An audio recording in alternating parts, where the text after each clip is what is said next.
Halo, perkenalkan saya Fiska Nahdia, peserta Lasar dari instansi LKPP Gelombang 2, kelas A6 dan kelompok 3. Kali ini saya akan membahas mengenai learning journal selama saya mengikuti pembelajaran baik melalui MOOC maupun sesi online via Zoom bersama Ibu Aldila sebagai widya iswara yang membimbing kami.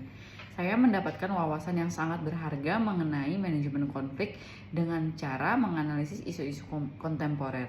Saya pernah memiliki pandangan bahwa konflik merupakan hambatan yang harus dihindari.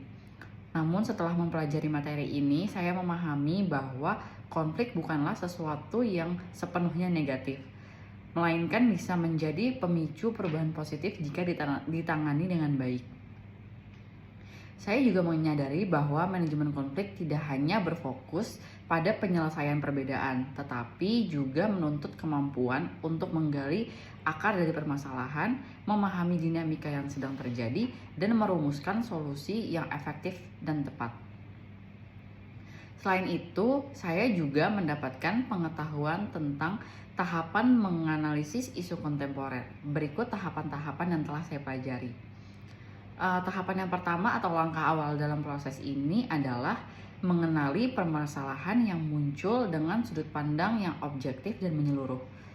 Tahap kedua, tahap pengumpulan data beserta informasi baik melalui media massa, laporan, maupun observasi secara langsung. Langkah ketiga, melibatkan analisis mendalam terhadap masalah dengan tujuan mengetahui faktor penyebab serta akibat yang dapat ditimbulkannya. Langkah keempat, kita memasuki fase penyusunan opsi solusi, di mana setiap pilihan dievaluasi secara kritis untuk melihat manfaat, risiko, dan dampaknya. Dan tahap yang terakhir atau yang kelima adalah pengambilan keputusan dan evaluasi, untuk memastikan solusi yang dipilih dapat diterapkan secara nyata dan hasilnya dapat diukur. Kemudian saya juga mempelajari beberapa contoh-contoh isu kontemporer seperti yang pertama mengenai isu sosial, mengenai penyalahgunaan media sosial seperti meningkatnya hoaks dan cyberbullying.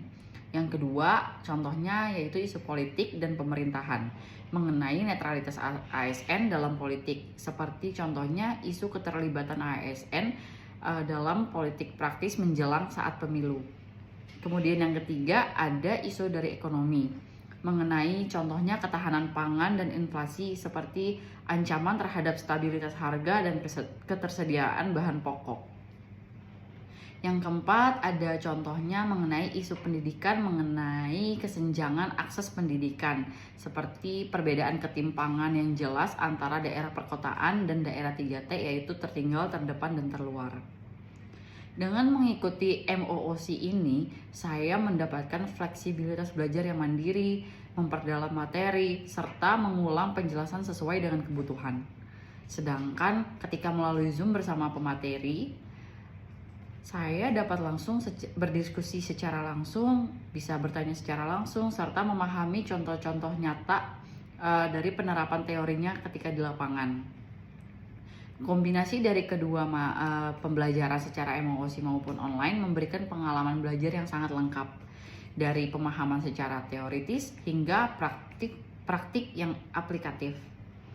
Pembelajaran ini membuat saya lebih siap menghadapi konflik di lingkungan kerja maupun di lingkungan sekitar, menganalisis isu-isu aktual yang berkembang di masyarakat dengan cara yang sistematis.